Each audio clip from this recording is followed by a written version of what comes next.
Hello, everyone. It's day 9 of Advent. We finished up our prophecies regarding Jesus' birth from last week, and this week we're going to start with the birth of a prophet. Now, if you remember, I told you that between the very last book of the Bible in the Old Testament and the very first one of the New Testament, there's about 400 years where God did not send messages to a prophet. And so Malachi was the last prophet to receive a word from God for the people. Now, the prophet that we're going to talk about broke that 400-year period, okay? And he will be the next prophet that God spoke to. Now, this prophet was prophesied about by another prophet in the Old Testament. So his birth and life was talked about 700 years before he came. Okay. And this person is someone we know as John the Baptist. Now, he's not called the Baptist because he is Baptist. It's because he baptized people. But anyway, he is the one that we're going to talk about this week. And you might think that's a little odd considering it's Christmas and we are talking about Jesus's birth, not some prophet. But his birth is actually a big part of the Christmas story and the story of Jesus's ministry. And so he is an important figure, and his birth is also very miraculous. And so we're going to touch base with all of that this week. Okay, so first, we're going to hear this scripture of the prophet Isaiah foretelling John the Baptist. And so here we go. Isaiah 40, verses 3 through 5. A voice of one calling, "In the wilderness prepare the way for the Lord. Make straight in the desert a highway for our God. Every valley shall be raised up, every mountain and hill made low. The rough ground shall become level, the rugged places a plain. And the glory of the Lord will be revealed, and all people will see it together. For the mouth of the Lord has spoken." This is what Isaiah said about the person that would precede Jesus, okay? And so this is somebody who's going to make straight, right, the wilderness highway for God, meaning Jesus. And there's a lot more that goes to that we're going to get into later this week. But first, we need to talk about him getting born. So we're going to go into the book of Luke. Now, Luke is one of the Gospels. There's 4, and these are just different people who wrote about the time of Jesus and Jesus's life, okay? And so Luke is the third one, Matthew, Mark, Luke, and we're going to be in chapter 1. And so this is really good for setting the stage for what's happening. You see, it's important for us to understand the circumstances that are going on so that we can see how miraculous of an event this actually is. Okay, and so let's read the beginning of Luke, chapter 1. And we're going to read 1 through 4. Many people have set out to write accounts about the events that have been fulfilled among us. They use the eyewitness reports circulating among us from the early disciples. Having carefully investigated everything from the beginning, I also have decided to write an accurate account for you, most honorable Theophilus, so you can be certain of the truth of everything you were taught. All right, so you might be thinking that's a little strange passage to go over, but it's actually very important to what we're about to talk about. Here we see that Luke, the author of this book, right, is actually writing for another person, and that person is Theophilus. Now, we don't know much about Theophilus, and really it doesn't matter who Theophilus was. What does matter is Theophilus had heard a lot of things about this Jesus and about the things that had occurred, and he was wanting to know, how legit is it? And so Luke is writing to address that concern. He went and listened to eyewitnesses. He investigated so that he could write an accurate account to Theophilus about what happened. And so what we can take from this is that the whole book of Luke is about what he investigated and found to be true. Okay?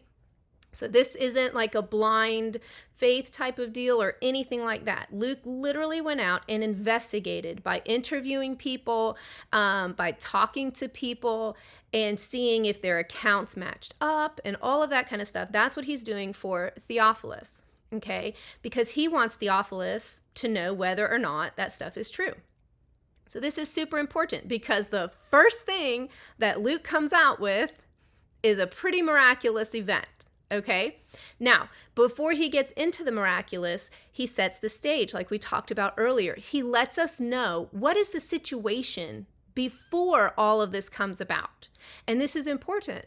Again, you can't understand the miraculous if you don't understand what normal is, right? So we're going to learn what is normal about Zechariah and Elizabeth. So this is going to be verses 5 through 7. When Herod was king of Judea, there was a Jewish priest named Zechariah. He was a member of the priestly order of Abijah, and his wife, Elizabeth, was also from the priestly line of Aaron. Zechariah and Elizabeth were righteous in God's eyes, careful to obey all of the Lord's commandments and regulations. They had no children because Elizabeth was unable to conceive, and they were both very old. Okay, so these verses kind of set the time period and the circumstances around Zechariah and Elizabeth. So first we learn that this is during the time of King Herod, who is ruling over Judea.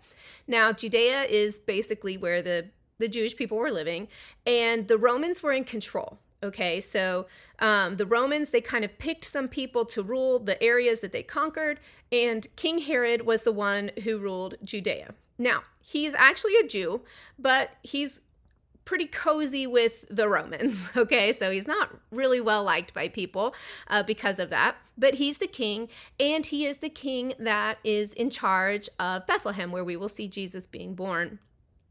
So this is King Herod. So we know this is happening at the same time that the accounts with Jesus are happening, okay?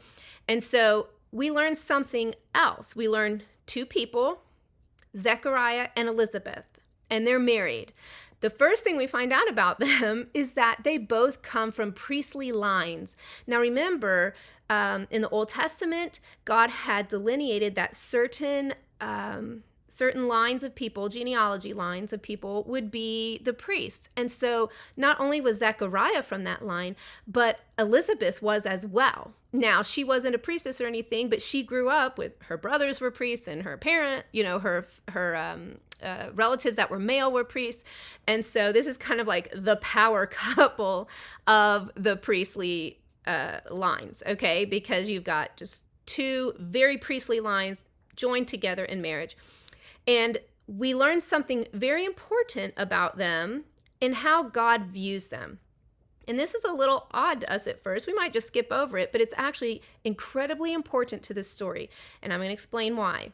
It says that Elizabeth and Zechariah were righteous in God's eyes, that they obeyed all the laws and the regulations, and that they followed God as best as they could. And God considered them righteous. And you're like, okay, well, that's great, which it is. It's fantastic. But the second thing we learn ties in with that. And we learn that they were, Elizabeth was barren. That means that they had no children. And now they were so old that there was no way they could even have children. Okay. Now, in this time and in this society, if you did not have children, people assumed that you had sinned and not repented, or that God was mad at you for some reason. And so to not have children basically equated to being a kind of like a bad person, somebody who wasn't doing what they were supposed to. It's kind of scandalous, right? And so Zechariah was still doing the priestly duties, so they obviously hadn't excommunicated him or anything, but they were looking at them kind of like looking down on them because they didn't have kids. And that meant that they had done something bad. And whatever it is, they were not getting it right with God because for however many decades, they didn't have kids. And so it's important to know that despite the fact that society thought they were unrighteous, that society thought that they weren't taking care of things the way they needed to, or that their parents hadn't, right? Sometimes you would suffer for the sins of your parents. And so God did not think that, okay? Because God isn't looking at that. He's looking at their hearts, and he sees that they are righteous. God considered them righteous even though society did not. And that's something we need to pay attention to in our own lives as well. Just because society says that we're not successful, or just because we're looked down on by other people or by a group of people, that's not what matters. What matters is the way God sees us, and he looks into our hearts. So how are we following him? And that's what we measure things by.